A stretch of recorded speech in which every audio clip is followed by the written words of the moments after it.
Hello everyone, my name is Miles Moore, and you've just tuned into The Moore Media Report, a show that looks at and discusses just what the heck is going on in film and TV. Today we're going to be looking at The Fall Guy, Inside Out 2 new characters, new Spider-Verse short film gets a release date, the Acolyte series, and Deadpool and Wolverine. Joining me today on The Moore Media Report is Eli McDaniel. Eli, tell me a bit about yourself. Hi guys, so I'm Eli McDaniel. I play a lot of video games, honestly, and been watching a lot of movies lately, so Miles thought it best to get me on here to share my 2 cents about all these fun topics. Big Star Wars fan, and even bigger Destiny 2 fan. That's probably not good, but we'll see. Nerd. All right, let's get into it. So first, before we get into our main topics, I want to send a tribute and acknowledge the passing of Emmett Walsh. Emmett Walsh was a character actor with over 200 credits and he passed away at the age of 88 due to cardiac arrest at Curbs Memorial Hospital in St. Albans, Vermont. He's known for his roles in iconic movies like Blade Runner, Blood Simple, The Jerk, Fletch, Raising Arizona, Critters, and Knives Out.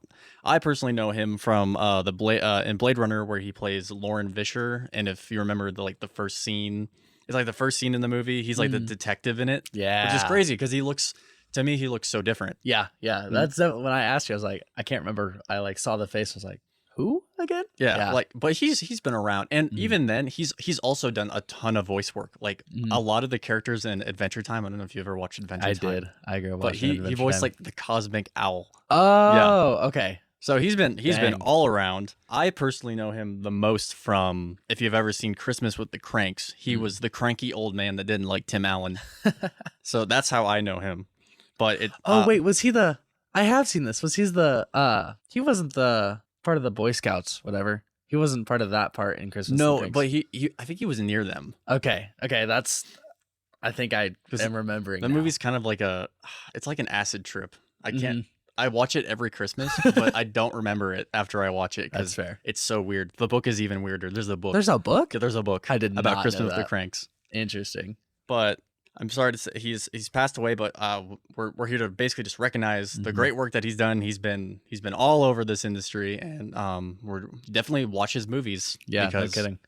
Because he's a phenomenal actor and he's been around the block.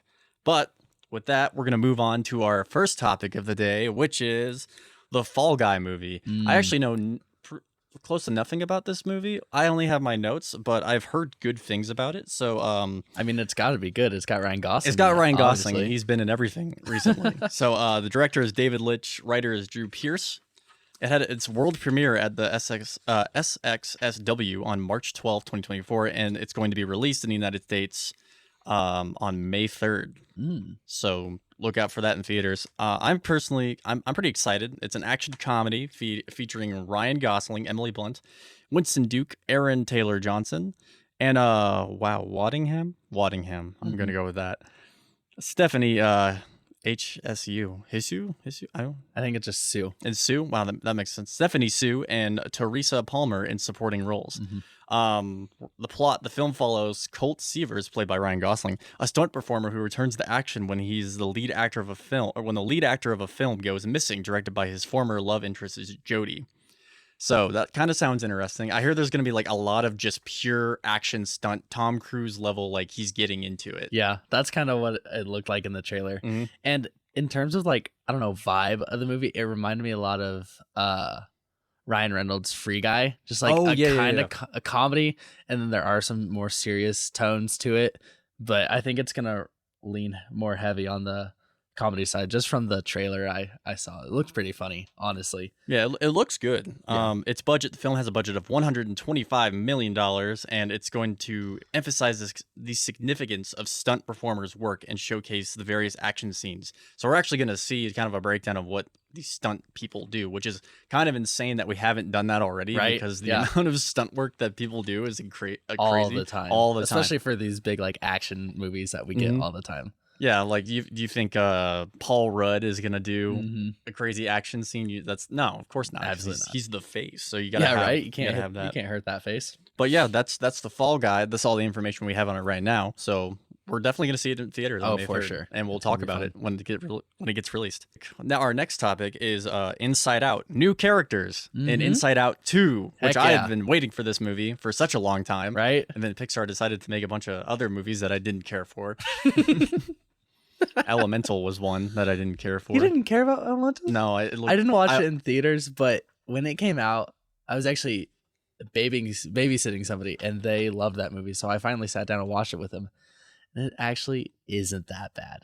It's just so mid, though. It's not the best, I'll give it that. But out of all of their new things, I did enjoy it more than I thought I would. When you compare it to like what got released this year with last year with Across the Spider-Verse and The Boy and the Heron. There's the girl in there. Well, it's hard to stand up to those two in terms of like animated movies. I'm like, Pixar better step up your game. Right? Dude. No kidding.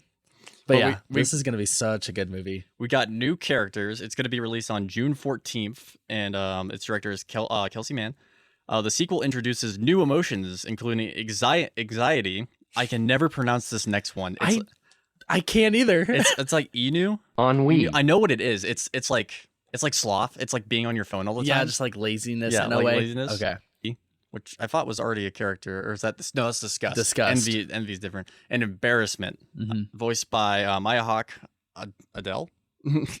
I don't know. It's Adele. Adele. Wow. Ayo, I don't know who that is, and Paul Walter, respectively. And then everyone else who is actually not. I just looked this up. Not everybody is returning. No, not everyone. Bill Hader is not returning. Hader's not returning. Bill Hader he was anxiety, right? No, he was not. He was fear.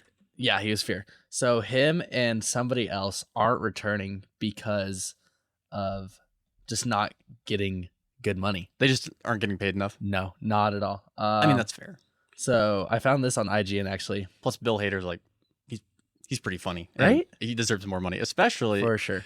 This isn't a topic, but we'll talk about it maybe in a separate episode. But there's a rumor going around, or I don't think it's a rumor at this point, but yeah, I'm still scarred from the first Get Nat movie when we were Michael kids. Myers one. That one was terrifying. Yeah, I mean the memes were glorious. But so let's Hallie and Lapira, whoever those are filling in for Bill Hader and Mindy Kaling after they declined to reprise their roles over a pay dispute. So is that fear and disgust? Yes. Okay. I think it's disgust. So we will not be getting those voice actors, which makes me really sad because I love Bill Hader, and the girl who voiced Disgust did a great job. So kind of sucks to see them not come back. That does suck. Over, of course, a company like Pixar should have the money to pay them. I mean, it's Disney. They have the money. Exactly. So why they're not is beyond me, but whatever. So yeah, crazy stuff that they're not coming back. But so this movie is going to explore Riley's teenage years and the complexities of growing up through the eyes of Riley, offering a deeper insight into her emotional journey. Essentially, she's going through puberty, like the end of the first movie. I was gonna say that's how they ended it, and it's I don't know how they're gonna do that like effectively. Like effectively transition. I'm worried. I have a feeling they're gonna do a good job, but I'm worried that like if they screw it up, like what will happen? Yeah, I think they'll do a good job. I mean, in all honesty, because they pushed it far back, they got plenty of time to get it right. And what are you worried about? Just like getting the emotions right, or getting the like transfer from movie 1 to movie 2 right? I think it's more the story. Yeah, I'm worried about like how they're gonna incorporate like a new struggle. Within the movie, because like the new struggle with growing up in a new place, but now she's like centered in this new place. Yeah. So what are you gonna do now? Yeah, that's fair. I don't know either. I mean, I think it'll be. It's kind of hard to mess up in my opinion, because especially now that we're getting into like the teenage years and the puberty, like there's so many issues that are gonna rise. Yeah, like I think every hormones. Kid and just every kid who was a teenager, unless she's gay and girls, right, or whatever, doesn't matter. It's all gonna be something that in some way, shape, or form someone's experienced. So not that they need to hit it right on the nose, but like no matter what the issue is that she's gonna run into, like it's gonna hit home for some group in a way. Yeah. Like they'll get the story right for some group, even if like I mean I'm excited for it. I think it's gonna be great. Hopefully. Sure. Recently Pixar has been a little lacking recently. We talked about Elemental. Yeah. But even then it was The Good Dinosaur. That was kind of oh gosh, and that was a while ago. Yeah, too. I don't even think I actually ever watched that. I'm gonna be so honest. The water looked good. That was about it. Oh, good. That was like, I think in the marketing they were just like, the water is so realistic, and I'm like, that's cool, but I came here the story? I came here to watch a story about dinosaurs. I will say you can tell when like animation budgets aren't there, and you're like, ooh, this looks like crap. The new Megamind show. That was really just bad. Looks terrible. Yeah, I've watched it actually. It wasn't good. It was terrible. I'm shocked it's not good. Plus, they didn't have Will Ferrell in it, so. Right? I'm not watching Megamind if it's not Will Ferrell. Yeah, it was so weird to hear a different voice. I was like, what's going on? Get this off. Yeah, no, I'm really excited for the new Inside Out too. I mean, and kind of like what you were saying. I mean, it doesn't matter what the issue is going to be. I personally didn't have the issue growing up of moving somewhere completely new and different, and still hit home for me of just like the struggle between kid and parent. Like I was a little bit of a rebellious kid, so and that it hit home for me in a little way, but not as much as the main problem that Riley went through. So I think no matter what, they'll do a good job. I'm pretty confident. Okay, now I'm thinking, there's a lot of stuff. The complexities of the high school or middle school or whatever. Yeah. Oh, that sounds awful just thinking about it. Don't take me back. No, we can relive it through Inside Out too. Relive your trauma. Relive your trauma. We're bringing it up. Yep. But yeah. Hopefully it's good. Hopefully Pixar can get back on its feet after absolutely getting whooped by Sony and other animation companies and just be better. Right? I have a feeling it's gonna be good. If it's not, crap. But if it's good. Yeah. But speaking of animation, there's a new Spider-Verse short film that's gonna get released pretty soon. I haven't heard a single thing about this. Really? I have not. I've been super excited. So it got it's premiering actually pretty darn soon on March 27th. Okay. So the short film is gonna be set in the Spider-Verse franchise, so we'll be within this trilogy that they're doing, but it's going to delve into Miles Morales' struggles and anxiety as he balances the various aspects of his life. I think we're gonna instead of looking forward, we're gonna look a bit backwards, like in between the two movies. Yeah, okay. So because we saw a little bit of what he was doing, like him being actual Spider-Man, being Spider-Man. Yeah. So I think we're gonna see more of that. Don't get me wrong, he's always Spider-Man, but like average. Yeah, just doing a normal Spider-Man thing. Yeah.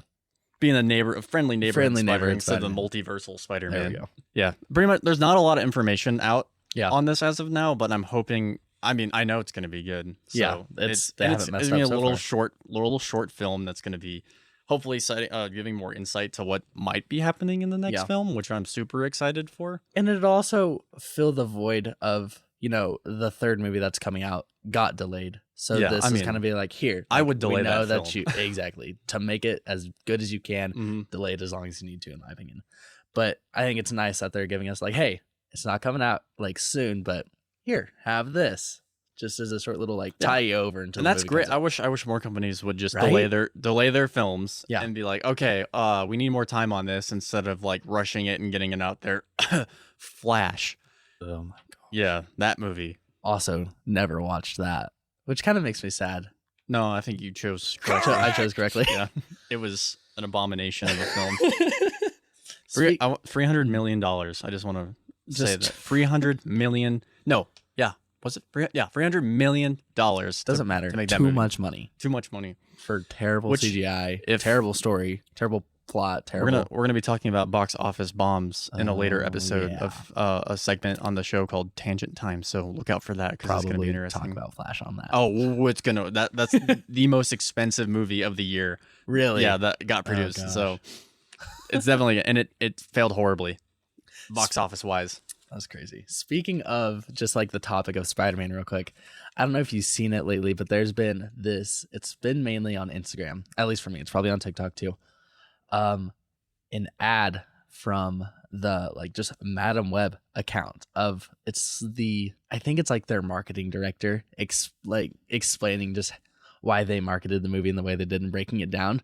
And it was just a really odd ad for me because I think you rarely ever see like companies or just accounts like Instagram, social media accounts of like a specific movie continue to post after the movie's been out.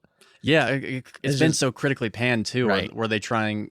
Yeah, I don't know. It felt like they were trying like not cover up, but like be like dig themselves out of a hole. Yeah. If that's what the ad felt like to me, it was weird. I don't think I watched the full thing, but I like saw it and was like, that's the Madam Web account, and it was just like, yeah, they're like marketing coordinator or somebody just like explaining, it's like breaking down the process of how they advertise. It was like, okay, well, your movie still didn't do that good. But yeah, thank you. I'm really excited to see this. And like, it's not even. It's hard for Madam Web, especially. Like I'm super happy that we're gonna get the short film. Yeah. Because Madam Web sucked so much. You're right. I need my Spider-Man. I need a good set of Spider-Man, and the Madam Web was so. I don't know. It's an obscure character that not many people know about. Mhm. Like I would know about it because I'm a stupid comic book nerd, but. Yeah. Are you a stupid comic book nerd? For the most part, I knew she was a character. Yeah, exactly. I don't know much about her, but like I had a like base idea of who she was and her powers and stuff like that. And I don't think a lot of people care or want to even know about her, which is fair. I mean, that they have to go out of their way to find out about her, and it's like that's cool. Mm-hmm. I think it was Sony trying to get their license. No. Yeah, I think it might be a license thing because they sold it to Marvel sold it in the I can't remember the 90s, I think. Oh gosh. Yeah. Yeah, the film rights. That's right. Yeah, so it could be one of those things. That's why remember that Fantastic Four film that came out a couple of years ago? Oh, the one with like Miles Teller. Yeah. The Fan Four stick that's what fans called it. Oh, not fans. I never watched that one. No, me neither. But it's simply there's just those. Is it Sony does Sony own Fantastic Four? I'm pretty sure they do. Or is it Fox? I think it's Fox. I think because I think it kind of falls under the realm of like X-Men and all. Yeah. Like that version of so the Fox. Marvel universe. Fox made that movie specifically so they didn't have to like get rid of the rights, so they could keep it. Yeah, crazy. Which sucks. That's the reason some movies are made, and that might be a reason why Madam Web was made. I feel really bad for the lead actress though of Madam Web. Oh, I feel bad for all of them. Didn't they all get lied to? Yeah, they all like were very disappointed on how the movie went. It was like one of the worst experiences they've ever went through, and I mean they did a lot of script changes too. Like the story, I think switched like a lot. It's a nightmare just working with that under that. I would hate it. Oh right, and I'm pretty sure weren't they told like it was originally like a Marvel Cinematic Universe Spider-Man movie? I think so, yeah. I think I heard a couple of the actors, or I think it was all the actresses that said like, yeah, they told us it was Marvel, not Sony Marvel. Yeah, and it was like, oh, yeah. Yeah. And one more thing on the Spider-Man note, all the Spider-Man movies are getting re-released here pretty soon. Yeah, so if you guys want to spend a stupid amount of money on movie tickets for films that are on streaming services, but then you get to experience them in the theaters again. Maybe, but essentially all the Spider-Man movies are, even the Tom Holland ones and the original ones and the Andrew Garfield ones, they're all coming back to theaters. I'm thinking to make back that money they lost on Madam Web. Wouldn't shock me. Yep. Yeah, because it's not like an anniversary. No, or anything. I don't think it's just a weird. They're calling it Spider-Man Monday. That's when it's gonna start. So is it like every Monday? Yeah, every Monday, like a new one is gonna go to theaters. Interesting. And they're calling it Spider-Man Monday, and I'm like, what? Okay, bro, I got these. I got these on DVD. I was gonna say I have all of them on DVD. Yeah, I have all of them on DVD, and I have streaming services. I don't need to go to the theater to watch them. Right. I have a feeling it's not gonna do too well, but we will see. But speaking of Marvel owns by Disney, is owned by Disney, and so Star Wars. Right. Yep, we got there. Yep, we got there. That was my crappy transition. Hey, to the next topic. So I'm a Star Wars fan, but I'm not like a huge Star Wars fan. I know you're a big Star Wars fan. So the Acolyte. Whew, I'm pretty excited. So it's a mystery thriller set in the High Republic era, which we've gotten a lot of. Which, if I'm not mistaken, High Republic is before the Grand So Republic. we haven't before seen the Clone Wars. Yes, this is going to be the earliest stuff on screen we've ever seen. Okay. We've gotten some books from the High Republic era lately. I haven't been able to read any of those, but it's going to be pretty cool. The show's going to release on June 4th, 2024, so this summer, and like all the Star Wars shows that they're doing, it'll be 2 episodes at first, and then it'll just release bi-weekly after that. It's going to focus on a former Padawan reuniting with her Jedi Master to investigate a series of crimes, revealing sinister forces beyond their expectations. I keep seeing them call it a crossover between Frozen and Kill Bill. They keep describing that show as this. I mean, Kill Bill, Frozen? Yeah, like the Disney princess movie. Go? Yes. I don't know how they're... Is it going to be a musical? I hope not. I really hope not. I wonder if it will have to do something with, I don't know, siblings? I don't know. I don't know what they mean by that. But I don't know if it was like a showrunner. but I've seen the show Acolyte be described as like a crossover between Frozen and Kill Bill. I don't know what that really means. Who said that? I'm so curious. I'll have to look it up, but I just remember I saw it like twice. I think IGN posted about it. Oh, we'll see. So the main cast includes Amandla Stenberg, Lee Jung Jae, Manny I think it's Jacinto. I'm not quite sure who most of these people are, to be honest. Yeah, they're not. I know who Ann Moss is. Yeah, Ann Moss, Daphne Keene. I'm sure they're going to be great, though. Yeah, Jodie Turner-Smith, Rebecca Henderson, Charlie Barnett, Dean Charles Chapman, and Carrie Ann Moss. I was thinking, a little bit earlier, I'm really excited for the plot of it because I love seeing Jedi on screen, and the High Republic area is mostly, if not all, like Wasn't just that, like, the Jedi height stuff. of the Yes, Jedi? yeah. So it's like the height of the Jedi and the Republic before, I guess, like the Separatists really came into play, and just the whole like galaxy is just a lot more just Jedi everywhere, and Sith for that matter. Yeah, too. I thought like the Sith, from. There's no more Rule 2 at this point. There yet. is no Rule 2. No, there's not a Rule 2. Darth Bane doesn't exist. Exactly. Yep. And I mean, we had a game set in this universe, the Knights of the Old Republic. I never played that. That kind of came out way before I was born, but I've seen a lot about it, and I'm really excited to get like an on-screen adaptation for it. But here's what I was concerned about. We get to see some really, really cool choreography in the prequel movies, and that's like some really good lightsaber fights. And then in the newer Star Wars movies that we've seen, and even some of the shows like Ahsoka, the lightsaber fights and the choreography have not in any way like. Yeah, especially with like Obi-Wan, like that was rough. Yeah, just nothing's been as good as the prequels. And now we're getting a show that is all Jedi, and so there's obviously going to be lightsaber fights. And I'm really worried that Acolyte being a TV show and not a movie, the production cost is going to limit the CGI, the VFX, and just the choreography of these lightsaber fights. And that's the one thing I'm not excited for. Yeah, is like I don't want to be disappointed. They're lowering their budgets on everything. Like Disney's lowering their budgets, which is a good move because they've lost a lot of money last year. But yeah, I think I'm excited for it, and I mean the casting looks great. I'm just worried that the cost of it being like a show budget and not a movie budget is really going to hinder just how cool it's going to be in terms of like visually what we're going to see, because that's a big part of Star Wars. Just like I feel like awesome a lot of people like fights and stuff. Like casual Star Wars fans don't know about. Like I would consider myself like a level above casual, but not to the level of like hyper Star Wars fan. Yeah. So I know of it, but I know like specific things of like the High Republic. There was a Sith and Jedi war. Yes, there was. The Mandalorian wars are in there somewhere. Or was that beforehand? Well, I personally don't know the specific timeline of it, but it is kind of around the time before like the prequel movie, before Phantom Menace. A lot of stuff happens for that. Which is crazy because like they're like, yep, the baby Skywalker. That's the beginning of Star Wars, right?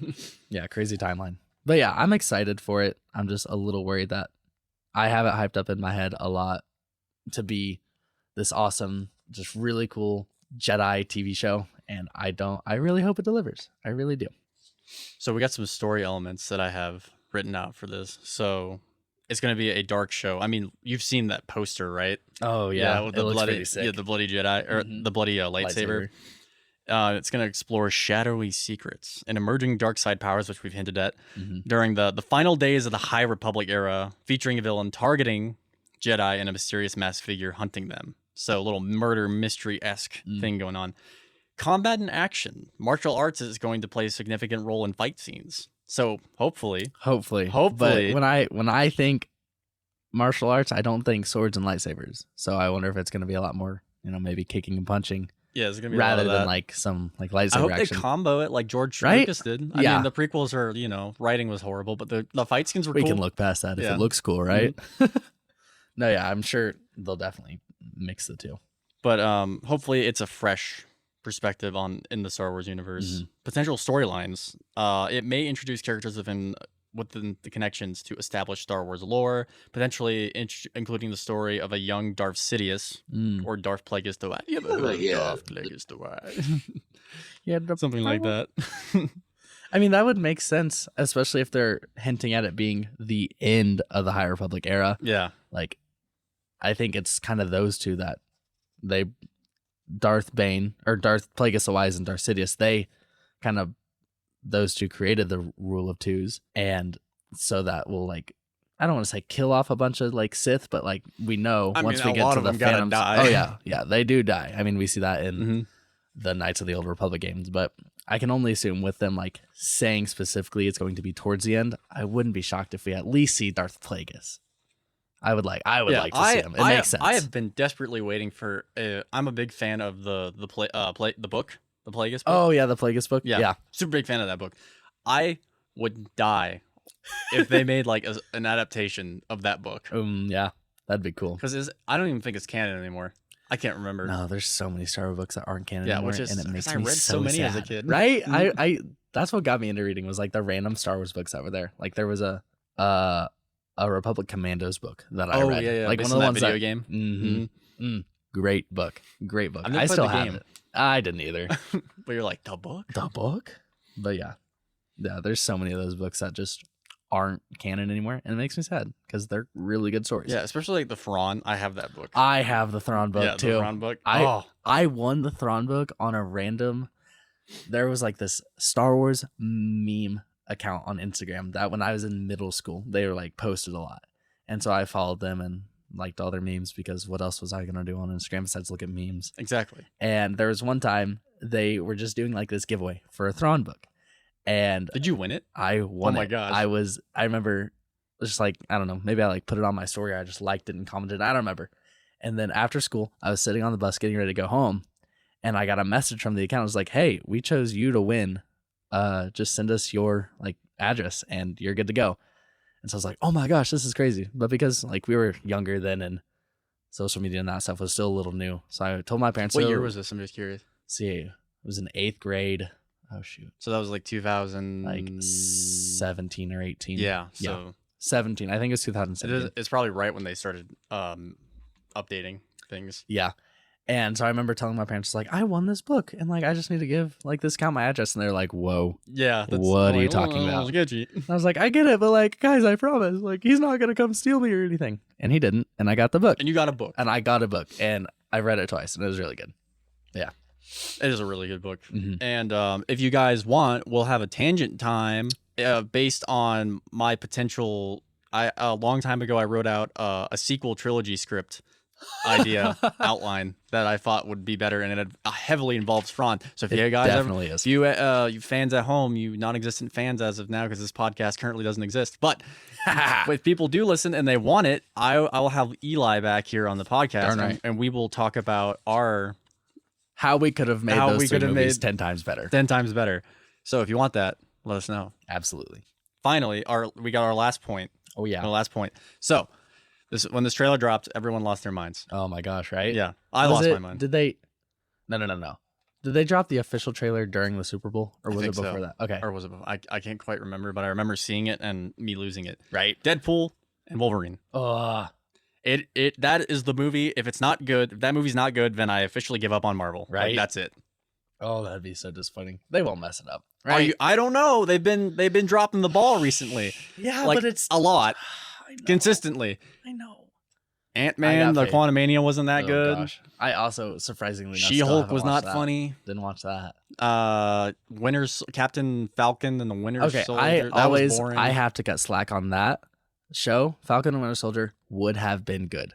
Their original storyline was about a virus that was like, I don't know. I don't remember the whole exactly. And because they released the show, they were planning to release the show during COVID. Yep.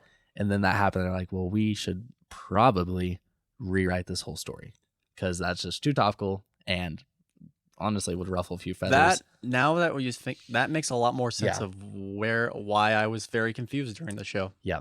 So just like quick turnaround to write basically a completely new storyline. Don't get me wrong. It's not the best story they could have done. No. I always personally have to cut them a little bit of slack because I remember seeing rewrites are always a problem. Right. And I thought it was boring, just personally. Yeah. But no, it was. I think it was. Definitely. Especially like that was one of the things we got right after Endgame. So we went from big bad Thanos to random girl who's really mad at everybody. So she's going to start blowing terrorist. I'm going to blow stuff up. So yeah, it was just a big drastic change from, and I think that's the problem Marvel has run into is like we just hyped up big bad Thanos and we're on like this mountaintop high with the last 2 Avengers movies, and then it's I don't know why they trying didn't to take a match break. that. I don't know why they didn't take a break to like lower the hype, because bring it back they down. keep going and it's like, oh, it's gonna get bigger and bigger. That's what they did for Kang. I was super excited for Kang. I watched Ant-Man Quantumania. I was like, wow, this is really lame. Yeah, but I mean, Loki has redeemed. Yeah, that's Kang true. Yeah, and just that storyline in general. Loki is. But I mean, we won't be getting Kang anymore. Because of the whole Jonathan Majors. He's not the best guy. Yeah, he's not the best guy. I'm not quite sure. Did it come out as like? Did he actually? Yeah, okay, I think in the end, I remember a little bit ago it was like the first like allegation, and they're like, oh well, now we're not sure. But then I think around the time season 2 of Loki ended, I think was when it was finally like, yeah, he did it. Yeah, the allegations, which is like that screws up your whole right. That's your big bad, and now you lost it. And now you lost your big bad. But here comes Deadpool and Wolverine, right? Yeah. We got all this. We got the setup, and now like we got this movie. It has to be good. If it's not good, then like I think the MCU is gonna die. Yeah, and Probably I think it will be good. It's gonna be slow and painful death, but it will die. I think it'll be good, and just all everything they're hoping to tie in together with it. Like I think they're wanting to bring all of like the X-Men universe and Fantastic Four back into like the Marvel Cinematic Universe. Which is insane. In its entirety. Which now that especially going to have that content to expand on, I think we're going to be on the up and up. After this. Especially because I have been desperately waiting for a Fantastic Four movie, and I heard about it. I was like, finally, right? And didn't they just cast Pedro Pascal to play Mr. Fantastic? They did, and I was like, please, yes. I mean, Jim Halpert. If you watch Multiversal Madness, I can't ever remember his name from The Office. Jim from The Office. He was Mr. Fantastic. John Krasinski. Yeah, John Krasinski. He was in The Office. I actually thought he played a pretty good Mr. I know. Fantastic. I thought he did too. I was kind of disappointed when I realized it wasn't going to be him. But I mean, but Pedro Pascal. I'm not going to turn down more Pedro Pascal in my life. But essentially, this is my theory with Deadpool and Wolverine. I think because it's so based in the multiversal concept, which is what everybody's doing now.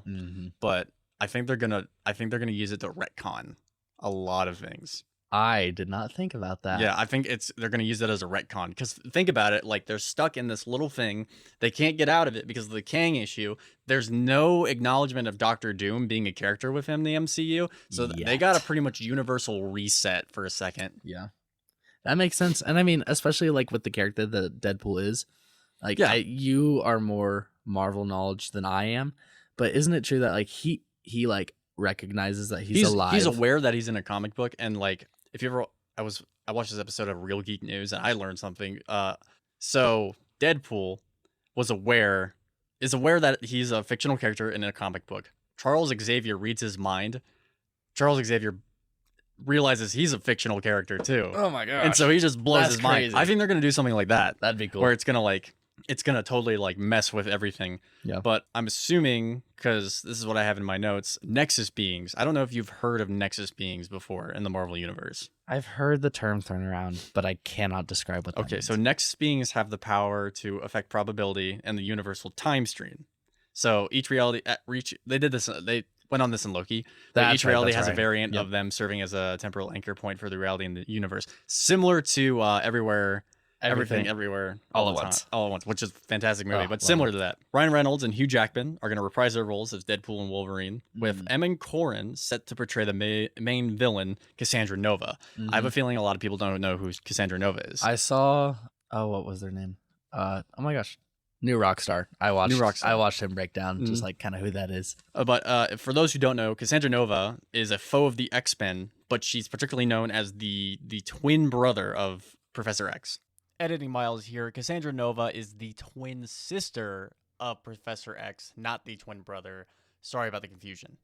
And she's like super powerful, essentially. That's all I'm gonna say. So like she could be described as a variant in the show. Yeah, she I mean, that'd be an interesting thing to do, but a variant of Professor X. I don't even know, like it's hard to say because they're separate, but I have a feeling because of just the multiversal aspect of this, they're gonna go between a lot of different timelines. Yeah. And I think that's the key to like potentially retconning and changing stuff. Because I mean, we just got what happened at the end of Loki season 2 with him sitting down and basically fixing the temporal loom and all that. Yep. And I mean, we see in the trailers that we will get the TVA. So I think you're right in the way of they'll use it to, in a way, prune things out of the cinematic universe. Because I have a feeling it's like Deadpool's gonna do something stupid by accident, or Cassandra is gonna want to like destroy the entire multiverse and then just set it back to one timeline.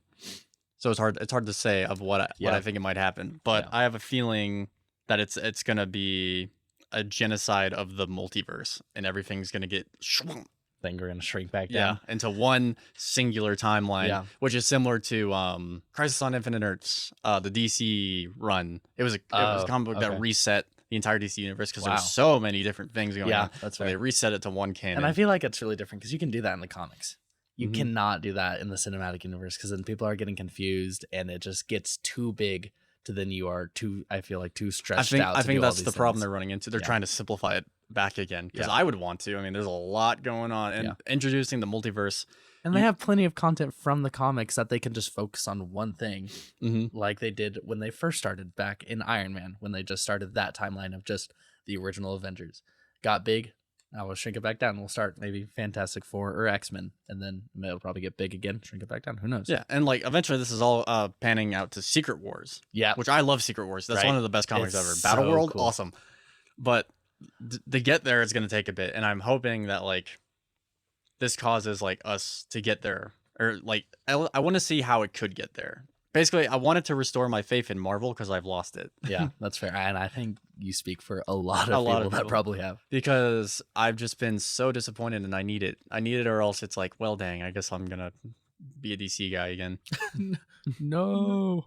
I'm excited. We'll talk about this later, but did you hear that James Gunn is heading the DCU? Or DCU. The new DCU. Yeah. It's no more EU. No it's more gone. E? It's gone. Okay. It's just DCU. And we'll talk about it later, but in another episode of the More Media Report. But they're going to introduce it in 2025 with a new Superman film. Hey, but Henry Cavill. I know. That'll be hard for me. That will be hard. Like, I remember one of the first like superhero movies that I like had on DVD was The Man of Steel, and I rewatched that all the time as a kid. So it's just going to be weird to see a different. I feel like there's Superman. A lot of potential with Henry Cavill too. It's just he didn't have the right scripts. Yeah, that's fair. Zack Snyder. I love Zack Snyder, like the next guy, but he can't write to save his life. Oh, no. He can make films look really cool. Yeah. He's really good at that. Like, Batman v Superman, terrible movie, but it did look great. Cool. Yeah, for sure. Justice League, his cut. Oh, I did enjoy really the Snyder cut. Long. Right. But it looked cool. Yeah. I enjoyed the Snyder cut more than just like the generic Justice League movie that we got. But, I mean, in the same vein, that whole universe was just rushed by everything to keep up with Marvel. So, which sucks. But James Gunn is gonna completely just, all right, this is what we're gonna do. We're gonna work on our own thing. We're gonna do our own thing. It's gonna be fun. But we'll talk about that later. But that's all I've got here on the More Media Report. News wise, we want to encourage listeners, if there are any listeners, because this is episode 1. But we want to encourage you to reach out to us, comment. Please tell us what you want to see, what you want to hear us talk about, what you're excited for within the next year, the next couple months of 2024, because there's a lot of cool stuff coming out. Do you want to see a review of the new Ghostbusters film? Because I've been thinking about seeing that, because I haven't yet. I'm debating. It's all debating on you. Will I see the movie? Well, it depends on what you tell me to do. There we go. Yep. But again, everyone, thanks for tuning in to the More Media Report. If you want to stay updated with the latest news and trends, subscribe and follow me on all my socials for updates on the new episodes and audience outreach. Catch you on the flip side.